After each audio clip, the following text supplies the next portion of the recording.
Merci, merci. Merci, merci. Veuillez vous asseoir, s'il vous plaît. Il est vraiment un privilège et un honneur d'être ici. On s'amuse beaucoup. Merci aux leaders de nous avoir invités. Nous sommes si heureux d'être ici le premier dimanche complet. C'était vraiment spécial. C'est particulièrement spécial pour moi personnellement. Vous savez, lorsque Dieu vous permet de devenir ami avec l'un de vos héros du royaume, c'est un merveilleux honneur et privilège. Votre pasteur a été un de mes héros pendant de nombreuses années et maintenant, il m'appelle son ami.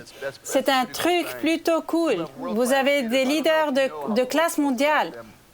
Je ne sais pas si vous savez ce que le monde ressent à leur égard, mais partout où ils vont, votre pasteur est célébré avec grand honneur. Remerciez Dieu pour vos merveilleux pasteurs, pasteurs Bill et Benny.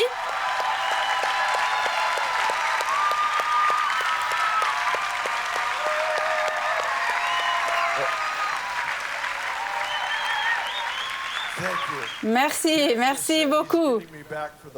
Dan vient de dire qu'il se vengeait de moi pour le livre. Merci, Pasteur Bill. Je veux juste partager un petit verset. Le psaume 65, 11 dit « Tu couronnes l'année de tes biens et ton passage apporte l'abondance. » Et ce mot « abondance » est la graisse. Et je sais que vous le savez tous, que l'approvisionnement et la provision de Dieu ne sont pas affectés par les événements mondiaux. N'est-ce pas? Eh bien, j'ai quelque chose d'autre à partager avec vous. J'ai parlé de l'émission de télévision que j'ai regardée l'autre soir. Mais Dieu me parle aussi de manière étrange. Il me parle à travers les vieux films. Ma chaîne préférée est TCM, Turner Classic Movies. Il ne ressent pas la même chose, mon mari, mais c'est normal. Donc, je regardais ce film il y a quelques semaines. C'est un film de 1945 intitulé « All our vines have tender grapes ». Toutes nos vignes ont des raisins tendres.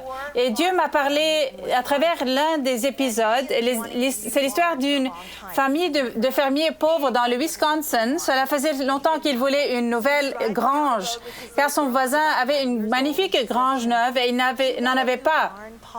Il conduit sur la route avec sa petite fille qui a environ 9 ans et elle lui dit « Tu veux une nouvelle grange, papa ?» Et il lui dit « Tout homme veut une nouvelle grange. » Puis elle dit « Alors je vais prier pour en avoir une. » Et puis il dit « C'est bon, mais il faudra beaucoup de prières pour cela. » Et puis elle répond et dit et c'est ce qui m'a vraiment touchée. Bon sang, qu'est-ce qu'une grange de plus pour Dieu? Et je veux dire cela, qu'est-ce qu'une grange de plus pour Dieu? Qu'est-ce qu'une chose de plus pour laquelle tu crois en Dieu? Nous avons récemment commencé à rénover notre salle de bain et je croyais en Dieu pour chaque article sans dette. Et je croyais en Dieu pour une baignoire, une grande baignoire. Vous savez, dans laquelle je pourrais m'imprégner, et Dieu l'a apporté, parce que qu'est-ce qu'une baignoire de plus pour Dieu? Je voulais juste partager ça. Nous vous aimons, les amis. Vas-y, mon chéri, bon courage, papa.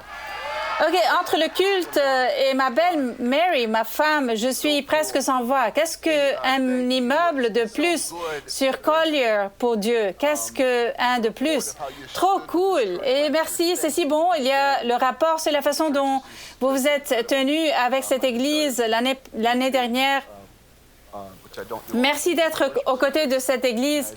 C'est juste incroyable. J'ai commencé à pleurer, ce que je ne fais pas souvent pendant le culte. Et j'avais dit, Saint-Esprit, aide-moi à me ressaisir. Je dois parler ici dans 10 minutes. Mais mec, je ferai le tour. Cela vaut la peine de venir ici juste pour assister à un service de culte. Merci Bethel, Pasteur Bill, merci Brian et Jen et toute l'équipe de louangeurs pour ce que vous avez construit ici. C'est incroyable. J'ai eu cette impression à plusieurs reprises. Je vais juste le dire. J'ai vu un panneau au-dessus de Reading, un signe vert et un signe au-dessus de Reading. Je ne sais pas ce que cela signifie, sauf qu'il y a une manifestation surnaturelle qui va se produire sur cette région. Ce sera un autre signe de l'empreinte de Dieu sur cette ville pour faire des choses étonnantes. Je vais essayer de prier pour cela et voir si je reçois plus à ce sujet. Mais je suis assez excitée par ce que Dieu a fait. C'est comme si vous étiez dans un cycle de 10 ans. Un nouveau cycle a commencé. Il va avoir des signes qui sont assez remarquables. Et nous devrons voir ce que Dieu fait. Mon titre de mon message aujourd'hui est « Une poignée de miel ». Une poignée de miel. Nous allons parler d'une écriture.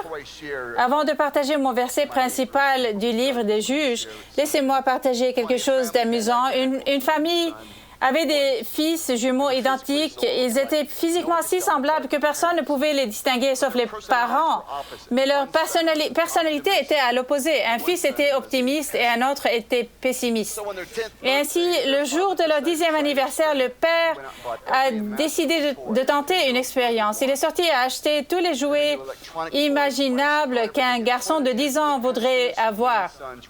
Chaque nouveau jouet électronique, vélo, tout, et le mettre dans la chambre du fils jumeau pessimiste. Puis, il est allé acheter un camion plein de fumier de cheval et l'a mis dans la chambre du fils jumeau optimiste. Plus tard ce jour-là, il a entendu quelqu'un pleurer amèrement. Il descendit le couloir et entra dans la chambre du jumeau pessimiste qu'il trouva assis au milieu de tous ses cadeaux ouverts en train de pleurer. Il a dit « Qu'est-ce qui ne va pas? » Et il a dit, « Papa, tous mes amis vont être jaloux maintenant. Regarde toutes les piles que je dois acheter pour ces jouets. » Et il a continué à pleurer et à pleurer. Le père a traversé le couloir pour se rendre dans la chambre de son fils optimiste. Et à sa grande surprise, il l'a trouvé en train de sauter de joie au milieu du fumier de cheval. Il a dit, « Fils, pourquoi tu es si heureux? » Le garçon dit, « Papa, il doit y avoir un poney quelque part ici. » Donc, comme l'apôtre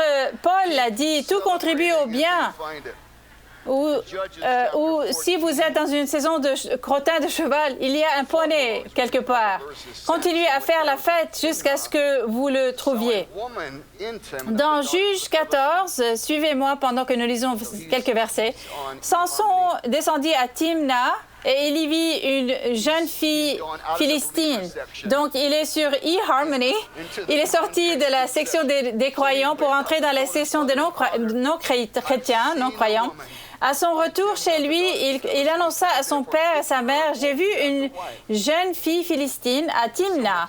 Prenez-la maintenant pour ma femme. » Il y a tellement de choses dans cette phrase. Son arrogance et son exigence parlent un peu de son éducation.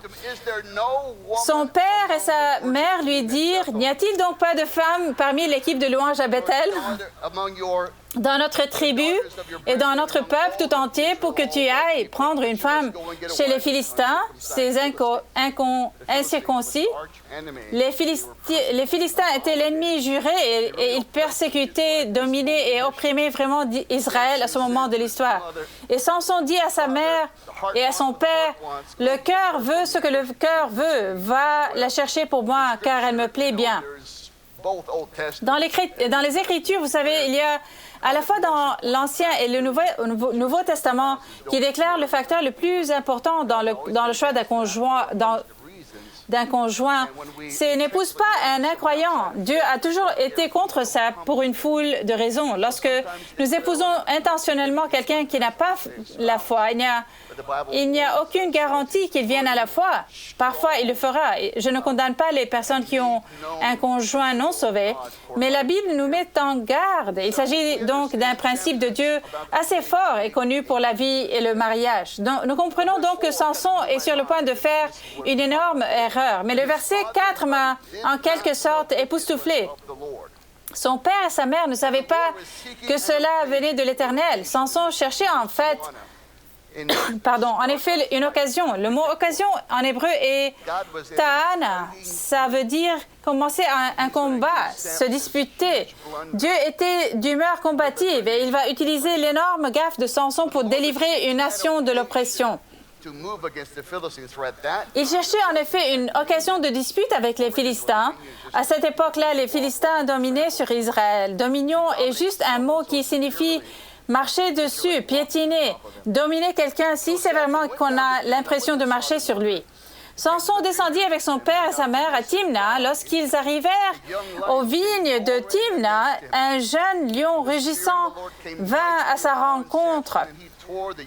Et l'Esprit de l'Éternel vint sur Samson et sans rien à la main, il déchira le lion comme s'il s'agissait d'un chevreau. Et il ne dit pas à son père et sa mère ce qu'il avait fait. Si c'était moi, je suis sur TBN le jour suivant. Vous me suivez, mon prochain livre est comment j'ai tué le lion sans rien à la main. Je prends un selfie juste là avec le lion mort. Donc Samson ne le dit à personne, il accomplit cet acte héroïque. Et puis la Bible dit au verset 7, « Une fois descendu, il parla à la femme et elle lui plut. » Donc il est amoureux, fou amoureux de sa fiancée. Après un certain temps, donc quelques semaines, il est revenu la chercher. Donc, il la voit, s'en va et revient. Il fit un détour pour voir le cadavre du lion. Il se souvient donc de l'endroit où il a jeté cet animal mort et il le trouve. Il constata qu'il y avait un essaim d'abeilles et du miel dans le corps du lion. Il prit le miel dans ses mains et en mangea pendant la route. Arrivé près de son père et de sa mère, il leur en donna et ils en mangèrent, mais il ne leur dit pas qu'il avait pris ce miel dans le corps du lion. Père, nous te remercions pour ta parole dans cette maison où ta parole est si honorée et prêchée avec une telle profondeur. C'est avec humilité je me tiens ici. Oins ton serviteur, ta parole et ton peuple. Capture-nous dans ces moments. Sois libre d'agir, Saint-Esprit, dans cette saison des miracles au nom de Jésus. J'aime cette histoire parce que le verset 4 m'a époustouflé quand la Bible dit « Il ne savait pas que cela venait de l'Éternel, que Dieu avait pris en compte dans l'appel qu'il avait assigné à Samson l'erreur humaine de Samson, sa vulnérabilité humaine, même sa stupidité humaine. » Mon premier point est le suivant. Dieu sait tout de nous et a pris en compte dans notre vocation et notre destinée céleste notre fragilité humaine, notre péché et notre stupidité. Sa grâce est plus grande que nos erreurs. Notre Dieu parfait n'est pas intimidé et n'a pas peur d'aimer et de travailler avec des personnes imparfaites. Alléluia! Il nous est impossible de comprendre l'énormité de la pitié, de la patience dont Dieu a besoin pour travailler avec les êtres humains. Avez-vous jamais été impatient avec quelqu'un qui ne faisait pas qui ne faisait pas bien les choses ou qui ne pouvait pas apprendre? Imaginez simplement un Dieu dont la seule option est de travailler avec des gens imparfaits. Ainsi, Dieu a toujours dans notre appel pris en compte dans notre histoire nos faiblesses, notre fragilité et même notre stupidité. Il est indifférent à tout cela. Dieu savait que Michael Maiden était capable d'actions massivement stupides. Il m'a quand même appelé à le servir. Cela m'excite. L'une des choses que nous pourrions mesurer, nous en avons des aperçus. Vous savez, sur le plan psychologique, nous voyons des choses cool dans le comportement. Ici, les parents de Samson ne pouvaient pas avoir d'enfants. Ils prophétisent maintenant. Vous allez avoir un bébé miracle. Ce couple qui m'ont conduit en ville, un bébé miracle pour vous. Il vient. Dieu n'a pas fini. Dieu touche votre corps. Il touche son corps. Merci pour la guérison et les miracles. Guérison et miracles. Je suis désolée. Mais ses parents de Samson l'avaient gâté parce qu'ils sont vieux ou qu'ils ne pouvaient pas avoir d'enfants. L'ange a dit, vous allez avoir un bébé, il sera un nazarite, un nazaréen.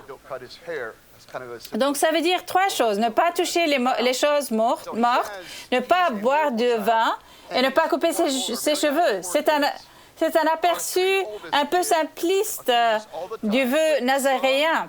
Il est donc un enfant miracle et il aurait né quand il était plus vieux. Mary et moi, ma femme, avons 4 enfants. Nos 3 enfants aînés nous accusent tout le temps avec une part de vérité de gâter le 4e enfant. Ils lui disent toujours « Tu as la vie tellement facile ». C'est un peu vrai parce que on avait la trentaine quand on l'a eu. Nous étions à un meilleur endroit. Nous n'étions presque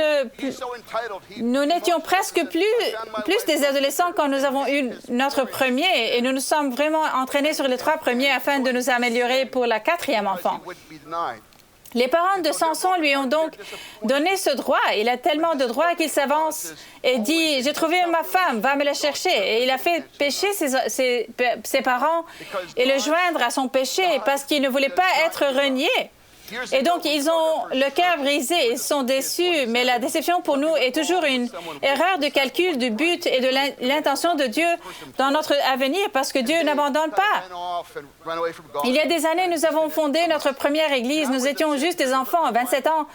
Quelque chose a mal tourné avec quelqu'un que nous avions formé, gagné pour Christ et pour lequel nous nous étions vraiment engagés. C'était notre premier employé. Il a en quelque sorte fui et s'est éloigné de Dieu, un peu déconnecté de nous. Et j'étais contrariée parce que ça a blessé ma femme. Donc, je portais en quelque sorte son offense. Après environ 1 an, le Seigneur m'a réprimandé. Je sais toujours que je suis dans le pétrin quand le Seigneur utilise mon nom complet. Michael Maiden. Il m'a dit, tu abandonnes les gens trop facilement. Il m'a montré cette personne, je me suis mis à genoux, je suis juste après l'église et je me suis repenti et nous n'avons pas eu de nouvelles de cette personne depuis 1 an. Et le téléphone a sonné pendant que je me repentais et c'était cette personne qui revenait à Dieu. J'ai vu la puissance de mon pardon toucher la vie de cette personne, mais mon point est le suivant, Dieu ne rejette jamais les gens. Et Bethel a la réputation d'être une maison de guérison, un refuge, un lieu de résurrection, d'espoir et de vie restaurée. Votre pasteur a eu la remarquable aptitude de ne pas abandonner les gens, même lorsque le reste du corps du Christ dit « Nous abandonnons cette personne » parce qu'ils ont eu un échec moral ou financier ou quoi que ce soit. Vos pasteurs ont intégré dans la culture de cette Église une grande grâce qui dit « Dieu ne rejette pas les gens, nous n'allons pas non plus. Dieu n'abandonne pas et vous ne pouvez pas abandonner. Ne renoncez pas à Dieu. Ne renoncez pas à vous-même et ne renoncez pas aux gens, d'accord? Deuxièmement, dans les grandes déceptions de la vie se cachent les rendez-vous divins du ciel. Qui aurait cru que le destin de Samson serait porté par son chagrin d'amour? Qui aurait cru qu'il pouvait y avoir une collaboration entre la pire chose qui lui soit arrivée et la meilleure chose qui arriverait à travers lui? Notre Dieu d'amour est capable de prendre la pire chose que la vie nous fait et d'en faire la meilleure chose qu'il fait à travers nous. Paul a dit « Tout contribue au bien de ceux qui aiment Dieu, de ceux qui sont appelés conformément à son plan. » J'aimerais dire ceci, si ce n'est pas encore bon, cela signifie simplement que Dieu n'a pas encore terminé. N'abandonnez pas, donnez à Dieu la chance d'écrire une bonne fin à votre histoire. Donc, Mary et moi avons une grande histoire. On en a parlé un peu. Il y a 25 ans, le trésorier de notre Église a détourné 20 millions de dollars. Nous construisions un auditorium de 4 800 places. Il est allé en prison et je suis allé en enfer. Notre Église est passée de 4 000 personnes à 140 personnes. 10 articles en première page, 6 procès, 15 avocats concurrents. Je suis devenue cliniquement déprimée, vraiment suicidairement déprimée. Pendant 2 ans et demi, nous étions une famille sans abri. Tout était allé de travers. C'était incroyable. Je pensais que ma vie était finie. Mais maintenant, quand je regarde en arrière, Dieu a pris la pire chose qui me soit arrivée et m'a donné le plus grand ministère que j'ai jamais eu pour guérir les gens blessés. J'ai un fardeau pour les personnes blessées. Pourquoi? Parce que j'étais tellement blessée moi-même et Dieu a pris cela, m'a guéri. Et quand il m'a guéri, la douleur est partie et l'onction est restée. C'est la joie de marcher avec Dieu, d'accord? C'est la joie de marcher avec Dieu. Donc, Samson va faire une gaffe. Il va faire une grosse erreur. Maintenant, j'aime le fait que ce soit sa faute, parce que parfois, nous avons de la grâce pour les gens quand leur arrive de mauvaises choses qui ne sont pas de leur faute.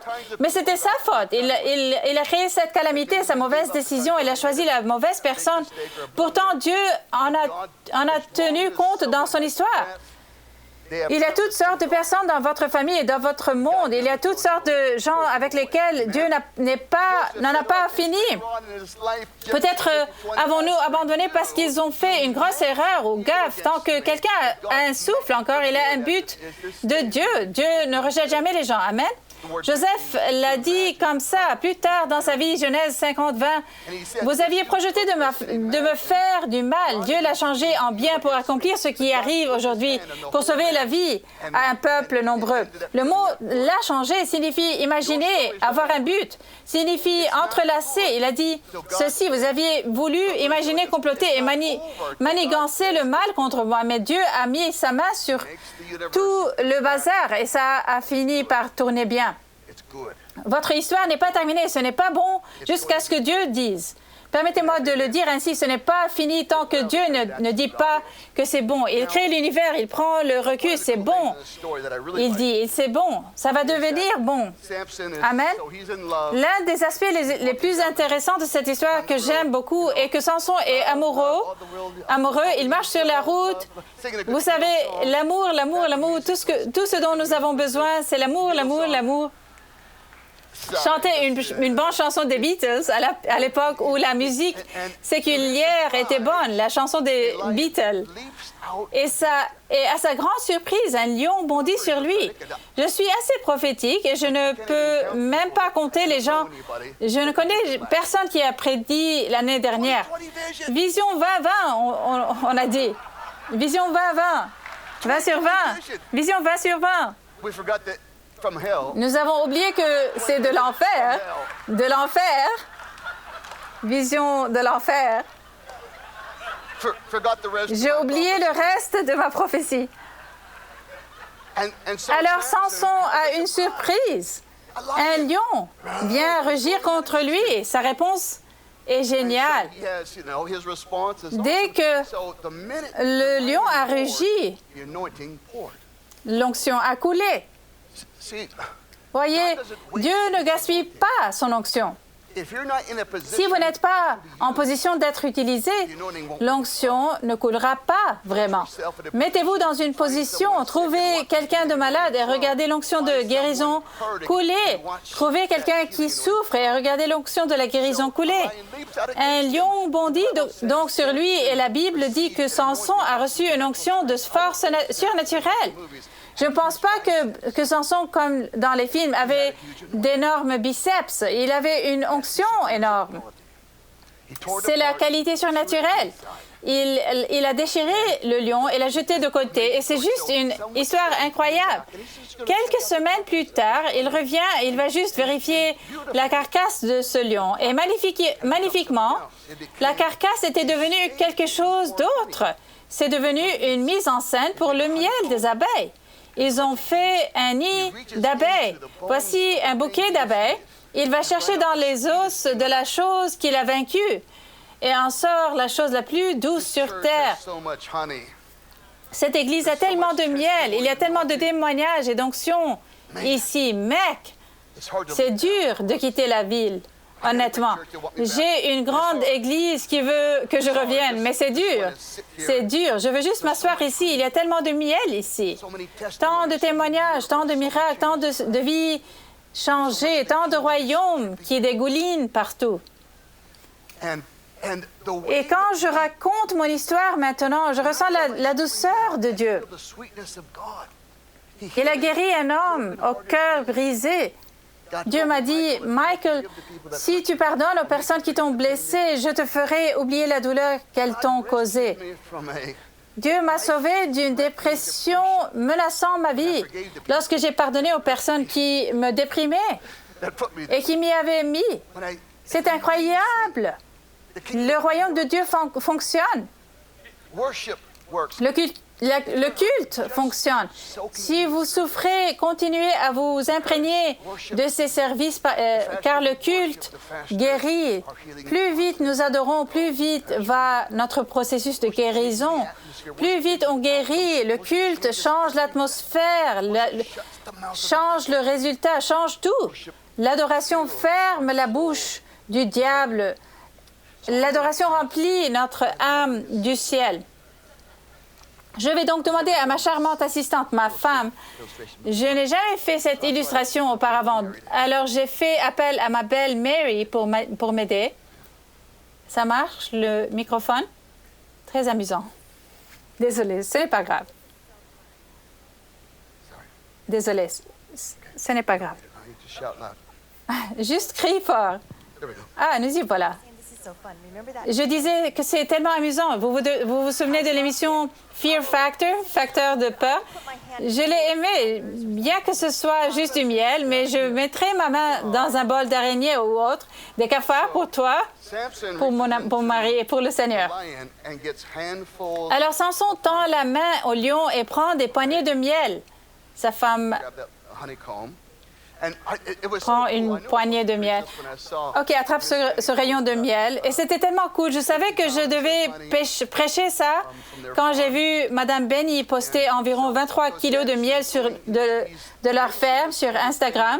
Samson goûte donc à la chose la plus douce que la vie puisse produire, naturellement. Il le goûte, marche dans la rue et est heureux à l'extrême et il le partage. Tu es une si jolie porteuse de miel. Merci pour ça. Maintenant, ce que j'aimerais que tu fasses, c'est que tu enlèves ça et que tu en mettes sur tout le premier rang. Je plaisante.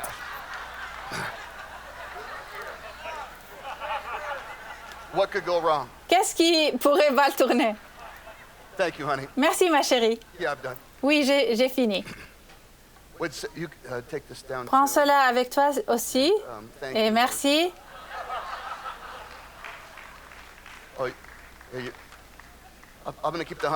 Je vais garder le miel ici au cas où quelqu'un le voudrait. Dans Actes 28, mon dernier passage, Paul était en route vers César. Et l'appel de Paul, il était vraiment magnifiquement clair sur son appel d'être une lumière pour les païens et les rois. Et le Christ lui-même lui a dit cela. Paul avait une orientation spécifique, un don, une affectation à la direction, leadership. Il va donc parler du Christ à César. Il est excité. Pour lui, ce serait le point culminant d'un destin accompli. Et en chemin, ils entrent dans un ouragan de longue durée. Et le docteur Luc en parle dans le chapitre 27. Il est si féroce et si long qu'on ne pouvait distinguer la nuit du jour pendant plusieurs semaines. Obscurité totale. Ils jettent la cargaison par-dessus bord et ils veulent jeter les prisonniers par-dessus bord. Les centurions les ont arrêtés. Paul entend de Dieu. Un navire entier d'hommes a été sauvé parce qu'une personne était dans la volonté de Dieu. Il a non seulement plaidé pour sa vie, mais pour celle des personnes. 276 à bord. Alors ils viennent et font naufrage à Malte. Et voici ce que dit la Bible dans Actes 28. Une fois hors de danger, nous avons appris que l'île s'appelait Malte. Ses habitants nous ont témoigné une bienveillance peu courante. Ils nous ont tous accueillis près d'un grand feu qu'ils avaient allumé car la pluie tombait et il faisait très froid. Paul avait ramassé un tas de broussailles et il était en train de les mettre sur le feu quand, sous l'effet de la chaleur, une vipère en est sortie et s'est accrochée à sa main. Lorsque les habitants de l'île ont vu l'animal suspendu à sa main, ils se sont dit les uns aux autres, cet homme est certainement un meurtrier parce que la justice n'a pas voulu le laisser vivre bien qu'il a été sauvé de la mer. Mais Paul a secoué l'animal dans le feu et n'a ressenti aucun mal. Ces gens s'attendaient à le voir enfler ou tomber mort subitement. Après avoir longtemps attendu, voyant qu'il ne lui arrivait aucun mal, ils ont changé d'avis et ont déclaré que c'était un Dieu. C'est une sacrée journée quand on commence comme un meurtrier et qu'on finit comme un Dieu. Ça nous montre l'inconsistance de l'opinion humaine et le danger des médias sociaux. Tout cela en un seul exemple. Paul est au centre de la volonté de Dieu, mais il traverse un moment où sa vie est menacée. De mauvaises choses arrivent aux bonnes personnes parce que le monde est déchu et que Satan est actif. Cette tempête n'a pas été envoyée par Dieu, mais Dieu a envoyé la grâce pour la surmonter. Juste 2 ou 3 choses importantes à ce sujet, parce que parfois le poison le plus fort n'est pas les morsures de serpents naturels, mais c'est la dépression, le découragement, la déception. C'est le poison des mensonges de l'ennemi au sujet de notre avenir qui tente de saboter notre foi, notre confiance et de voler notre espoir. Et le Seigneur nous aide à surmonter l'espoir et l'oxygène de l'âme humaine, et nous en avons besoin. Notre espoir est fondé sur Dieu et non sur les circonstances. Et Paul a secoué la vipère. Le mot Malte signifie qu'il coule avec du miel. C'est un portrait de rivière du miel. Ils ont donc atterri sur une île qui avait des rivières cachées. Les rivières de miel cachées ne pouvaient pas être découvertes avant que quelqu'un ne surmonte la morsure de l'ennemi. La raison pour laquelle le diable s'est attaqué à vous de manière si vicieuse et qu'il essaie d'empêcher le miel de Dieu de couler dans votre famille, dans votre histoire, dans votre entreprise, dans votre ministère, dans votre avenir, des rivières de gloire, des rivières de témoignage, de percée. La Bible dit plus tard qu'il a prié pour un homme malade, qu'il a été guéri. Tous les malades de Malte ont été guéris parce qu'une personne a secoué une morsure de serpent. C'est le moment de vous secouer, car le diable est un menteur. Dans votre histoire, peu importe le type de lion qui rugit ou le type de serpent qui essaie de vous attaquer, il y a du miel qui va couler dans votre histoire. Il y a un miel de la percée parce que vous n'avez pas abandonné. Il y a un miracle pour votre famille, pour votre mariage, votre santé, votre entreprise, votre avenir, parce que vous n'avez pas cessé de faire confiance à Dieu. Et Paul a secoué ce serpent. Le même feu qui a fait venir le serpent vers lui avait le pouvoir de le tuer. Le même Saint-Esprit qui fait de vous une cible a le pouvoir de détruire la puissance de cette arme contre vous. C'est la saison du retournement, de la percée et de l'avancement du royaume dans votre vie et votre histoire, car Dieu vous invite à observer ce qu'il est sur le point de faire. Je suis devenu cliniquement déprimé parce que je ne pouvais pas imaginer, je n'arrivais pas à trouver une voie cognitive pour voir la bonté de Dieu. Je traversais quelque chose de si intrinsèquement mauvais que je ne pouvais pas imaginer qu'il en sorte quelque chose de bon. Mais je ne suis pas Dieu. Vous me suivez? Il y a quelques années, il y a plusieurs années, j'ai démissionné de la Trinité. C'était le quatuor. Maintenant, c'est juste la Trinité. Dieu est Dieu. Il sait plein de choses que je ne sais pas moi-même. Nous devons faire confiance à Dieu. Nous devons faire confiance à Dieu quand la tempête arrive, où il y a un naufrage, où il y a une morsure de serpent, où un lion rugit. Ces surprises vont mener à un résultat. Dieu est toujours en train de déjouer les plans. Il sera toujours plus fort que l'ennemi si nous n'abandonnons pas avant que le mouvement ne se produise, avant que la stratégie ne soit manifestée et révélée. Bethel est à un point étonnant de l'accomplissement de la destinée du royaume. Tant de paroles prophétiques. Ces 5 prochaines années sont des années miracles. Cette prochaine décennie est une décennie de miracles pour vous, pour cette Église, pour vos familles. Toutes sortes de choses s'alignent. Il y a de l'intensité en Californie, dans cette région, dans la vie de nombreuses personnes qui sont ici et qui regardent. Mais je suis là pour vous dire que le miel est sur le point de couler. Tout comme ma belle Mary a tendu la main. Vos mains vont être dégoulinantes du témoignage de la chose que Dieu puisse rendre bon. Et les os de l'arme de l'ennemi qui a été préparé contre vous, Dieu la rendra sans effet. C'est à quel point Dieu est bon. Le meilleur est encore à venir dans votre histoire d'enfant de Dieu. Dieu, je te remercie pour Madame Havila Cunnington. Je viens de la rencontrer. Il y a une merveilleuse grâce sur toi, une onction merveilleuse sur toi. C'est presque comme si tu étais une majorette du Saint-Esprit. Je ne dis pas ça de manière condescendante, mais tout le monde est inspiré autour de toi parce qu'il y a une sorte d'encouragement précis et révélateur. Je n'ai jamais entendu parler de toi ou ne t'ai jamais connu, mais j'étais vu parler et tout le monde a commencé à rire. Donc, tu fais rire les gens pendant que tu les fais opérer aussi. Tu as ce don inhabituel de joie et de vérité profonde réunie, Madame Havila. Le Seigneur est si fier de toi, si fier de ta confiance, de ta foi, de ta fidélité. Il est si fier de ta perspicacité que tu as pour tes fils, si fier de ton obéissance radicale et celle de ton mari aussi. Ton mari est un homme extraordinaire. Il est vraiment un trésor et un trophée dans le royaume. Et il célèbre tes réalisations, ta voix et ton activité. Mais les 3 dernières années ont été curieuses, en quelque sorte, dans votre histoire.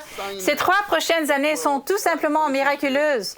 3 ans de portes miraculeusement ouvertes, 3 ans de nouvelles opportunités miraculeuses, de nouvelles portes, de nouvelles personnes, nouvelles missions de ministère que Dieu vous donne. Dieu ne va pas gâcher une seule chose des choses que vous avez vécues. Dieu ne va pas gaspiller une seule chose des choses qu'il vous a apportées. Il met tout en place. Rien de tout cela n'est vain. Ce que Dieu va faire dans la prochaine saison va être incroyable. Il y a un sacrifice spécial que vous avez versé pour vos enfants. Je veux déclarer sur vous, votre mari et vos enfants, une percée financière surnaturelle. Ainsi, quand une chose s'arrête dans le royaume, une autre s'anime. Quelque chose s'anime financièrement pour vous soutenir de manière plus importante. J'ai vu quelque chose qui vous est arrivé dans les affaires, dans une certaine activité. Dieu a soufflé sur elle et l'a rendue 3 fois plus grande qu'elle ne l'est. Alors Dieu, merci pour cela, grande percée. Merci pour la voix de cette femme Havila. Quel grand nom qui va changer le monde pour Jésus. Nous t'honorons et nous te louons, Dieu. Amen. Je veux prier pour... j'ai vu le nom de Kimberly. Si ton nom est Kimberly, lève la main, s'il te plaît. OK, je suis désolée, mauvais côté, tu es ici. Alors, tout le monde tend les mains vers Kimberly. Seigneur, je te remercie. Kimberly, c'est Monsieur Kimberly, ton mari. Ouais, laissez-moi prier pour vous deux. Donc, le Seigneur est vraiment fier de vous pour avoir survécu. Chacun a une histoire différente, chacun a un parcours différent. L'intensité des 2 dernières années a été vraiment hors norme. Et le Seigneur est vraiment fier de vous pour ne pas avoir abandonné, ne pas avoir baissé les bras et ne pas vous être arrêté. Les miracles arrivent chez vous. Un miracle physique va se manifester dans votre maison et vous entrez dans une série de miracles qui ont pris la restauration. Ce qu'ils vous ont pris dans les affaires, ils vous ont pris des possessions ou des camions, peu importe. Ils vous ont pris des choses. Ça revient vers vous. Dieu vous libère une grâce surnaturelle, monsieur, pour que vous puissiez prospérer dans cette prochaine saison de vie par la volonté souveraine de Dieu. Dieu est fier de la façon dont, tu sais, l'ancien toi serait battu. Le nouveau toi a fait beaucoup d'adoration et de prière. Dieu est très fier de vous.